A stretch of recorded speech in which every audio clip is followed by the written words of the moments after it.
12. Sorcery and Sudden Vengeance. Meanwhile, Trumpkin and the two boys arrived at the dark little stone archway, which led into the inside of the mound, and two sentinel badgers, the white patches on their cheeks were all Edmund could see of them, leaped up with bared teeth and asked them in snarling voices, "Who goes there?"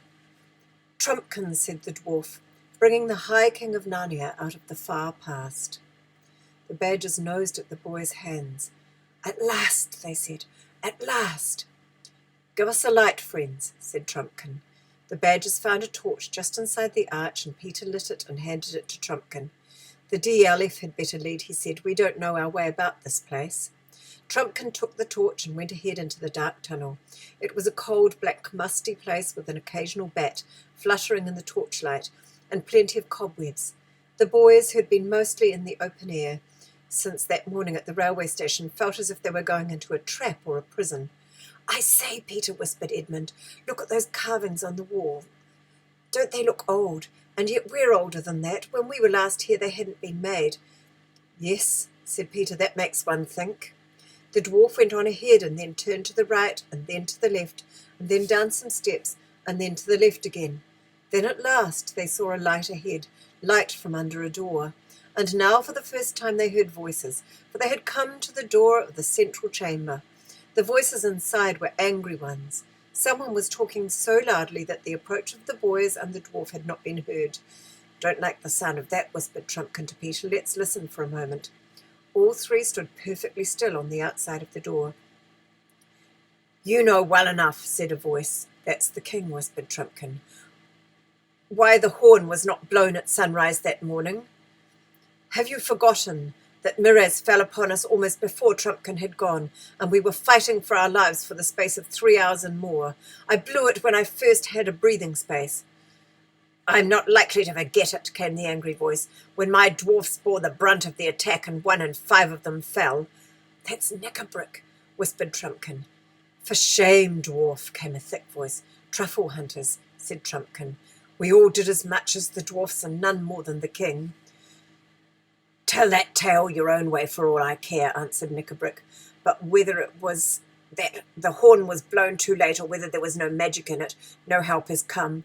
You great clerk, you master magician, you know all. Are you still asking us to hang our hopes on Aslan and King Peter and all the rest of it?" "I must confess, I cannot deny it, that I am deeply disappointed in the result of the operation," came the answer. "That'll be Dr. Cornelius," said Trumpkin.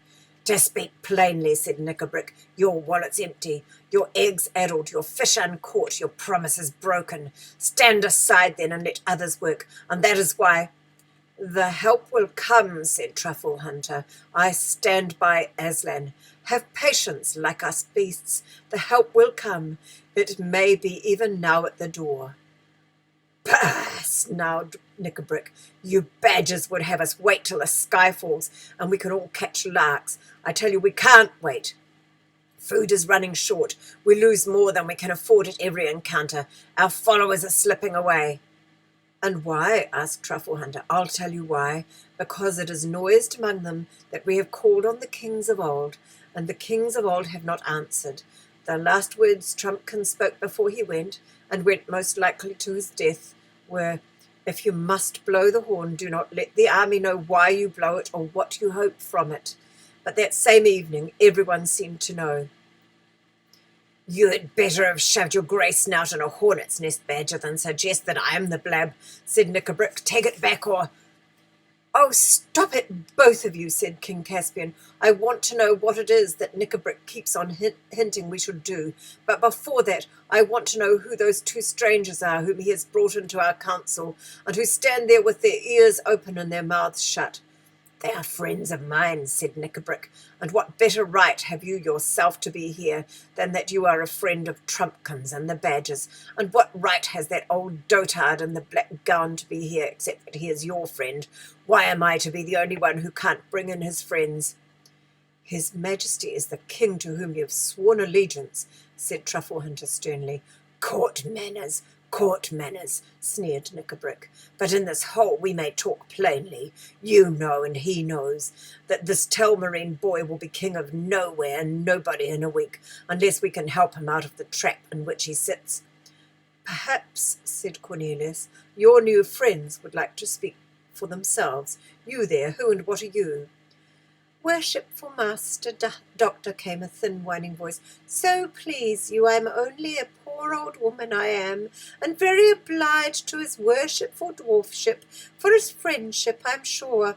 His Majesty, bless his handsome face, has no need to be afraid of an old woman that's nearly doubled up with the rheumatics and hasn't 2 sticks to put under her kettle. I have some poor little skill, not like yours, Master Doctor, of course, in small spells and cantrips that I'd be glad to use against our enemies if it was agreeable to all concerned, for I hate 'em. Oh, yes, no one hates better than me. That is all most interesting and satisfactory, said Dr. Cornelius. I think I know now what you are, madam. Perhaps your other friend Knickerbrick would like to give some account of himself. A dull grey voice, at which Peter's flesh crept, replied, I'm hunger, I'm thirst. Where I bite, I hold till I die, and even after death they must cut out my mouthful from my enemy's body and bury it with me. I can fast 100 years and not die. I can lie 100 nights on the ice and not freeze. I can drink a river of blood and not burst. Show me your enemies. And it is in the presence of these 2 that you wish to disclose your plan, said Caspian. Yes, said Knickerbrick, and by their help that I mean to execute it. There was a minute or 2 during which Trumpkin and the boys could hear Caspian and his 2 friends speaking in low voices, but could not make out what they were saying. Then Caspian spoke aloud.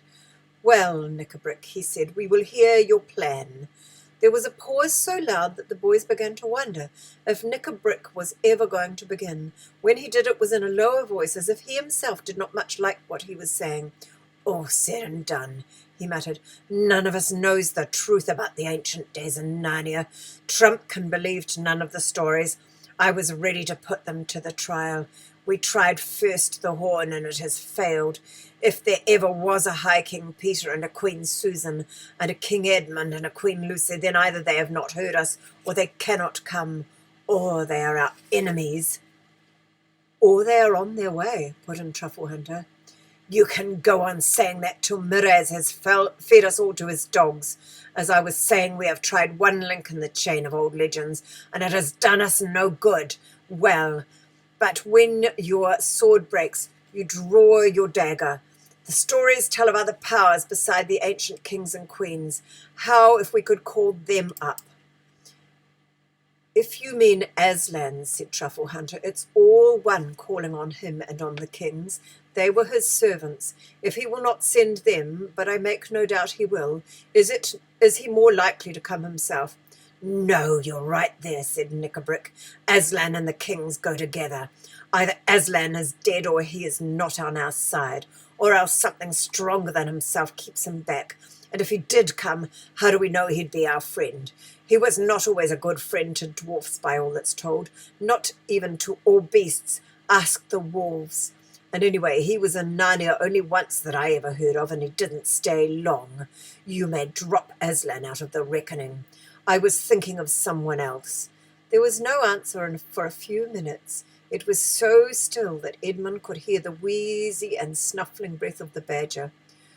Who do you mean? Said Caspian at last. I mean in power so much greater than Aslan's that it held Narnia spellbound for years and years, if the stories are true. The White Witch! Cried all 3 voices at once, and from the noise Peter guessed that 3 people had leapt to their feet. Yes, said Knickerbrick very slowly and distinctly, I mean the witch. Sit down again. Don't all take fright at a name as if you were children. We want power, and we want a power that will be on our side. As for power, do not the stories say that the witch defeated Aslan and bound him and killed him on that very stone which is over there just beyond the light? But they also say that he came back to life again, said the badger sharply.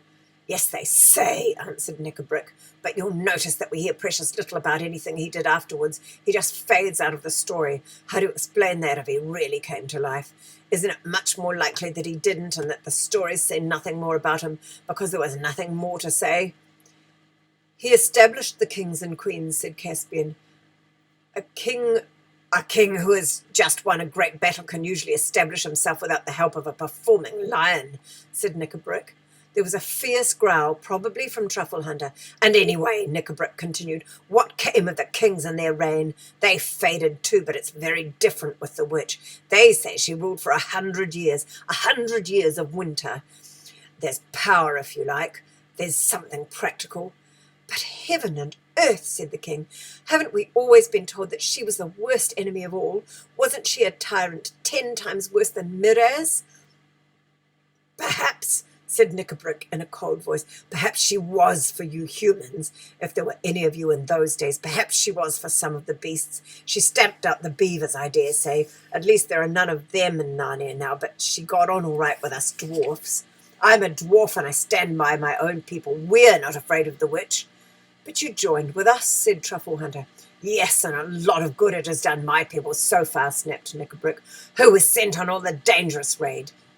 The dwarf who goes short when the rations fail. The dwarfs who... Lies, all lies, said the badger. And so, said Knickerbrick, whose voice now rose to a scream, if you can't help my people, I'll go to someone who can. Is this open treason, dwarf? Asked the king. Put that sword back in its sheath, Caspian, said Knickerbrick. Murder at council, eh? Is that your game? Don't be fool enough to try it. Do you think I'm afraid of you? There's 3 on my side and 3 on yours. Come on then, snarled Truffle Hunter, but he was immediately interrupted. Stop, stop, stop, said Dr. Cornelius. You go on too fast. The witch is dead. All the stories agree on that. What does Knickerbrick mean by calling on the witch? A grey and terrible voice, which had spoken only once before, said, Oh, is she? And then the shrill whining voice began. Oh, bless his heart. His dear little majesty needn't mind about the white lady. That's what we call her, being dead. The worshipful master doctor is only making game of a poor old woman like me when he says that. Sweet master doctor, learned master doctor, who ever heard of a witch that really died? You can always get them back. Call her up, said the grey voice. We are all ready. Draw the circle. Prepare the blue fire. Above the steadily increasing growl of the badger and Cornelius's sharp "What?" rose the voice of King Caspian like thunder. So that is your plan, Knickerbrick. Black sorcery and the calling up of an accursed ghost. And I see who your companions are. A hag and a werewolf. The next minute or so was very confused. There was an animal roaring, a clash of steel. The boys and Trumpkin rushed in. Peter had a glimpse of a horrible grey gaunt creature, half man and half wolf, in the very act of leaping upon a boy about his own age. And Edmund saw a badger and a dwarf rolling on the floor in a sort of cat fight. Trumpkin found himself face to face with the hag. Her nose and chin stuck out like a pair of nutcrackers. Her dirty grey hair was flying about her face, and she had just got Dr. Cornelius by the throat. At one slash of Trumpkin's sword, her head rolled on the floor. Then the light was knocked over, and it was all swords, teeth, claws, fists, and boots for about 60 seconds. Then silence. Are you all right, Ed? Get off. You're like a young elephant. Sorry, dear Aleph, said Edmund. Is that better? Ow! No, bellowed Trumpkin. You're putting your boot in your mouth. Go away. Is King Caspian anywhere? Asked Peter. I'm here, said a rather faint voice. Something bit me. They all heard the noise of someone striking a match. It was Edmund. The little flame showed his face, looking pale and dirty. He blundered about for a little, found the candle. They were no longer using the lamp, for they had run out of oil, set it on the table and lit it. When the flame rose clear, several people scrambled to their feet. 6 faces blinked at one another in the candlelight. We don't seem to have any enemies left, said Peter. There's the hag dead. He turned his eyes quickly away from her. And Knickerbrick dead too. And I suppose this thing is a werewolf. It's so long since I've seen one. Wolf's head and man's body. That means he was just turning from man into wolf at the moment he was killed. And you, I suppose, are King Caspian. Yes, said the other boy, but I've no idea who you are. It's the High King, King Peter, said Trumpkin. Your Majesty is very welcome, said Caspian. And so is your Majesty, said Peter. I haven't come to take your place, you know, but to put you into it. Your Majesty, said another voice at Peter's elbow. He turned and found himself face to face with the badger. Peter leaned forward, put his arms around the beast, and kissed the furry head. It wasn't a girlish thing for him to do because he was the High King. Best of badgers, he said, you never doubted us all through. No credit to me, your Majesty, said Truffle Hunter. I'm a beast and we don't change. I'm a badger, what's more, and we hold on. I am sorry for Knickerbrick, said Caspian, though he hated me from the first moment he saw me. He had gone sour inside from long suffering and hating. If we had won quickly, he might have become a good dwarf in the days of peace. I don't know which of us killed him. I'm glad of that.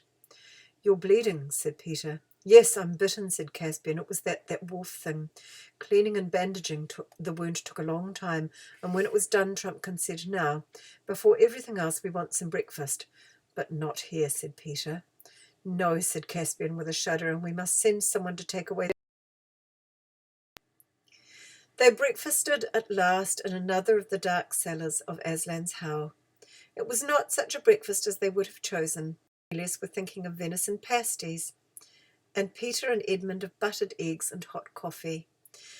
But what everyone got was a little bit of cold bear meat out of the boys' pockets, a lump of hard cheese, an onion, and a mug of water. But from the way they fell to, anyone would have supposed it was delicious.